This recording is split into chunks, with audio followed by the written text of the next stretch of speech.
Namaste students. Welcome back to your social science history class. We were studying about the revolution and unification of nations. Yesterday we studied about the rise of nation states.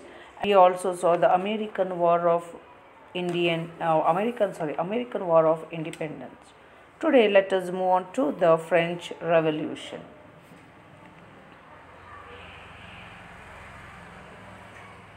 Putting an end to the dictatorial rule of the kings and establishing the socio-political system based on equality and democracy was the main purpose of the French Revolution.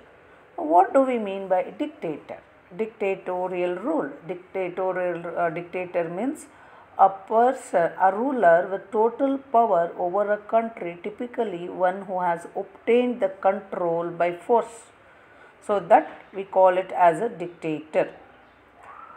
So the social reasons. Now let us move on to the social reasons for the French Revolution which took place.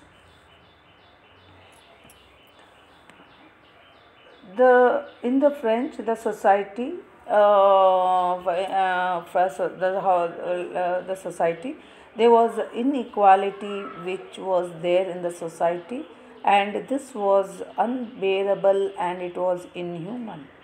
The pain of this inequality turned into the burning rage in the hearts of the citizens and led to the French Revolution.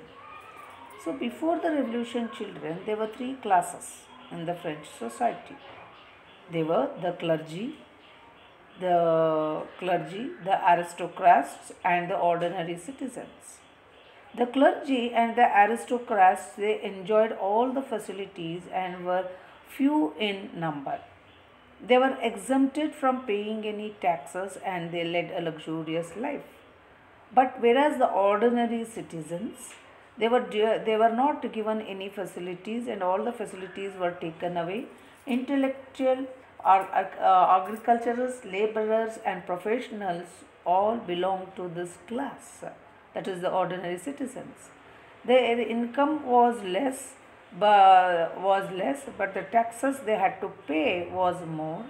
The situation of their life was very bad.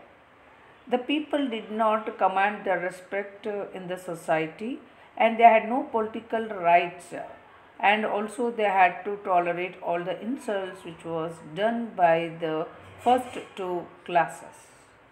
There were the people who were these were the people who were the unhappiest of all in France. And these were the people who were unhappiest and they were waiting for an opportunity to overthrow the old system. Now let us move on to the economic reasons. France, when we tell, the main occupation was agriculture. Though there were many advances were made in agricultural practices, production lagged behind, and the yield what they got from the land was very less, and the farmers were affected, and there were frequent famines which occurred in this country.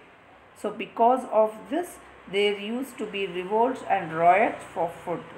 Industries were under the control of trade unions. Due to the internal strife and interference from authorities, the development of these unions was sluggish. Hence, productivity was low. Now let us move on to the political causes. When we move on to the political causes, children, the France, it was ruled by the Bourbon dynasty, and the king who ruled France was Louis XVI. He did not have any experience and he lived in the palace of Versailles with the members of the royal family and courtiers. He led a very luxurious life, and the expenditure what he did was not for the welfare of the people, but it was wasteful. He did not care about the administrative work, daily administrative work, and he had also a queen whose name was Mary Antoinette. She was the princess of Austria. She was spending all the money for her personal indulgences and festivals. So she did not care for the problems what the people were facing. She was also interfering in the administration of the nation. People hated her since she was a foreigner, and she did not have any love for the French people. So the king could not control her. Eventually, the situation went beyond the control and led to the revolutions. Now let us move on to the influence of the French thinkers. There were many famous French philosophers and the intellectuals.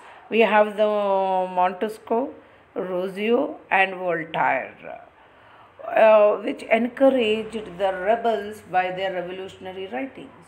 Montesquieu, in his book, he wrote in the book of Spirit of Laws, condemned the divine right of the kings and declared the support for a constitutional government. Rousseau, he in his book Social Contract observed man is independent at birth but is found chained everywhere. Voltaire, he condemned the traditions of French society and monotheism and the blind beliefs. He also questioned the Roman Catholic Church. Now let us move on to what were the effects of the American War of Independence.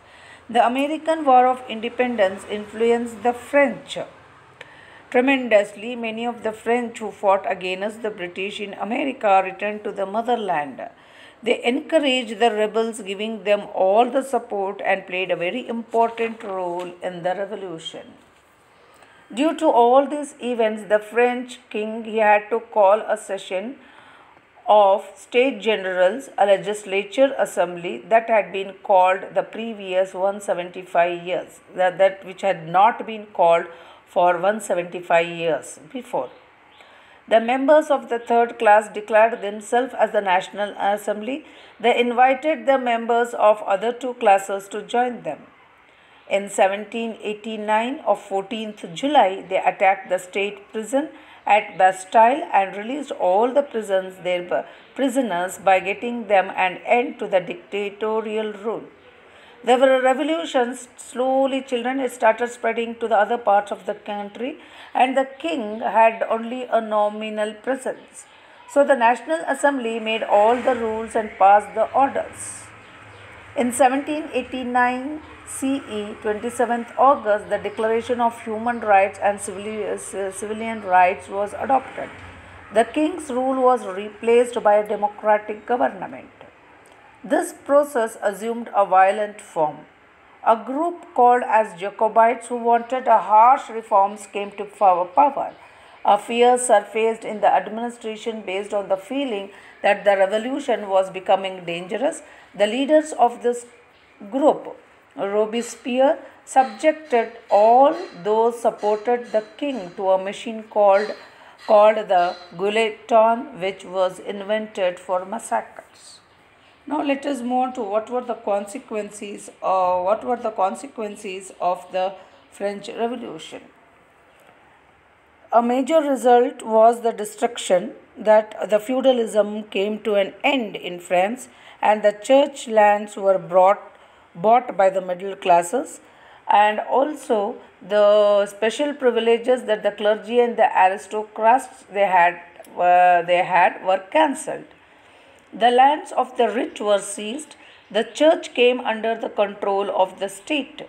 A uniform system of administration came to be enforced throughout the country. People were assured with liberty, equality, and brotherhood. Now let us move on to the next topic, the unification movements. In that we are having the unification of Italy. The unification of Italy is also known as the Risorgimento, meaning the resurgence, or simply as the Italian unification, was the 19th century political and social movement that resulted in the consolidation of different states of the Italian peninsula into a single state, the Kingdom of Italy. Inspired by the rebellions in 1820s and 1830s against the outcome of the Congress of Vienna, the unification process was precipitated by the revolutions of 1848 and reached the completion in 1871 after the capture of Rome and its designation as the capital of Kingdom of Italy. Although the Italy, the country which had seen the glory of the ancient Roman civilization, spoke the same language, it had disintegrated. The Roman Catholic religion had already spread throughout Italy. It was eligible to become one nation. Such an integration was impossible. It was disintegrated into small states during the early part of the 19th centuries. Of this was we are having the Lombardia, and we are having the Venetia, we are having the Sicily, and the Naples, or the Pop states, that Tuscany and the Parma and the Modena were all important. The predominant state included the Sardinia, Piedmont, and Genoa. Between 1815 and 1848, there was a number of riots in the various states of Italy. The main aim of all these riots and revolts was the national freedom and national integration. Joseph Mazzani, Count Cavour, and Garibaldi were the architects of the Italy's unification. Giuseppe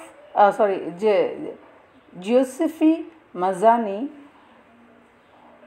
was an Italian politician, journalist, and the activists for the unification of Italy and spread head of the Italian revolutionary movement. His efforts helped bringing about the independent and unified Italy. In place of several separate states, many dominated by foreign powers, that existed until the 19th century. An Italian nationalist in the historical radical tradition, had a proponent of socio-democratic republicanism, and Mazzani helped to define the modern Europe movement for popular democracy in a republican state.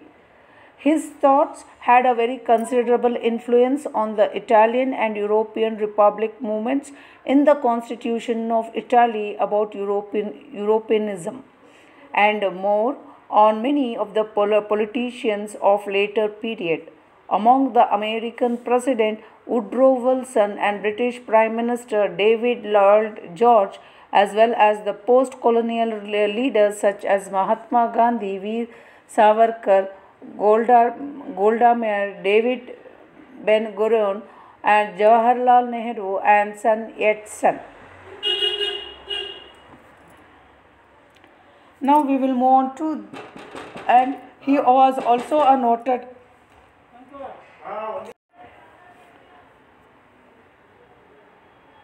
he not only built an army called Young Italy, but also he had the aims of achieving the national freedom and integration.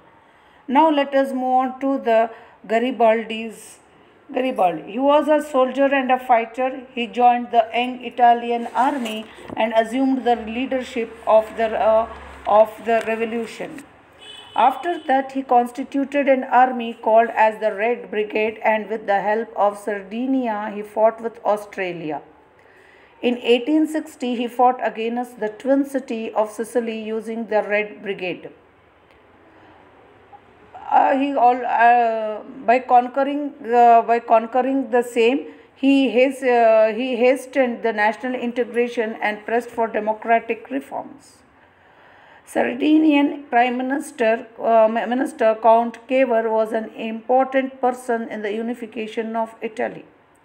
He was a journalist and he began a newspaper Risorgimento, meant for the rejuvenation of Italian literature. He had a strong influence on the minds of the people and kings through his powerful writings. Now we will move on to the another next person, that is the Count Cavour. He decided to drive out the Austrian from Italy and make Sardinia Italy's biggest city and most powerful state. After he became the prime minister, he assumed the power of Sardinia and he began to work towards achieving his ambition, that is to make Sardinia Italy's biggest and most powerful state. He brought about many reforms and made Italy a very progressive state.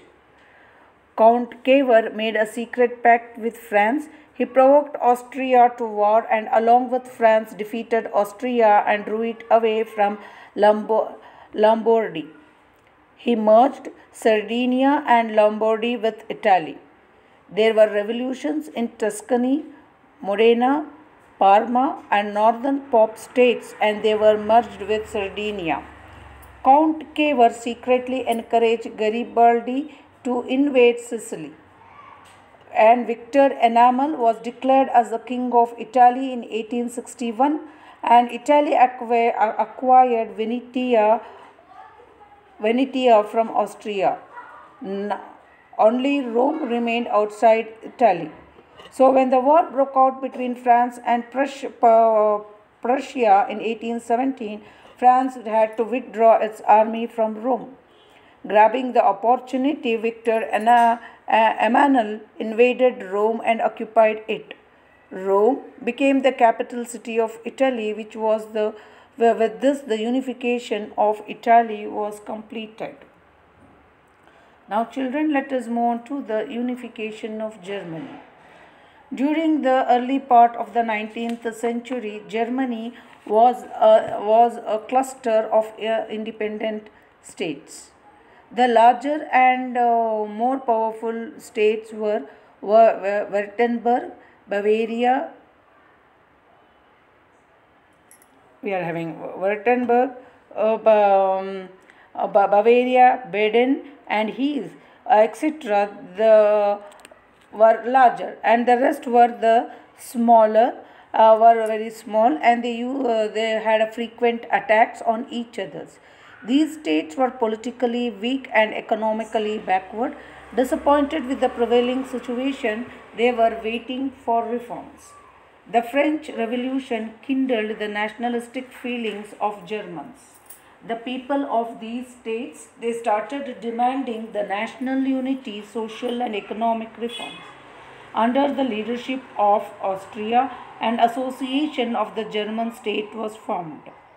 Some of the kings of these states, they were trying their best to retain their independence as well as political and economic systems. The German patriots and nationalists began various movements for democratic institutions and the unification of Germany. Those movements were suppressed and revolutionaries were made to flee the nation. Prussia played a very important role in these activities and saw economic progress and industrialization. Now let us know about Bismarck. The main architect of the unification of Germany was Otto von Bismarck. He was the chief king or minister of the King Prussia Williams I. He had begun his career as a government servant, member of the assembly, that is, it was called as a diet, and as an ambassador in various nations. He had gained a lot of popularity. He was also aware of the German States Association under the leadership of Austria, France and Prussia as an ambassador. He had a knowledge of their strength and weakness. He knew that German unification was possible only by Prussia and decided to do under the leadership of Prussia. So to achieve this end, his aims were of two types. First one was to drive out the Austria from German States Association, and the second was instead of losing the identity with Germany, convert Germany into Persia. That meant inculcating the culture and traditions and spread the administrative machinery and military power all over the Germany. He was aware that to resolve the situation only blood and steel philosophy would work. Blood and iron philosophy meant war tactics. Towards this end, he built a powerful army. His next aim was to drive out Austria from German States Association. He desired to merge two states of Schleswig and the Holstein, which were both these were under the control of the Denmark. So he achieved his aim by associating with Austria. He had made an agreement with Italy, to which the event of the war Austria he would seek their support. So the well-informed German armies defeated Austria in 1886 CE, and Northern German State Association was formed. The Persian king was made the head of the association. After driving the Austria from German soil, the unification of Germany was not possible. 16 German states in the south attached to France were still out of this association. Keeping Germany as a weak state was the aim of the Emperor of France, Napoleon III. Bismarck realized that the war was inevitable with France to achieve unification of Germany. He began war preparations. When Napoleon declared war on Persia, southern German states defeated him. Due to this, he was able to merge the remaining states with the German States Association. With this, the unification of Germany was completed, and the Persian king William I was bestowed the title as the German Emperor. The provinces of Alaska and Lorraine were handed over by France to Germany. So with this, children, we finish up with the chapter Revolution and Unification of Nations. Thank you.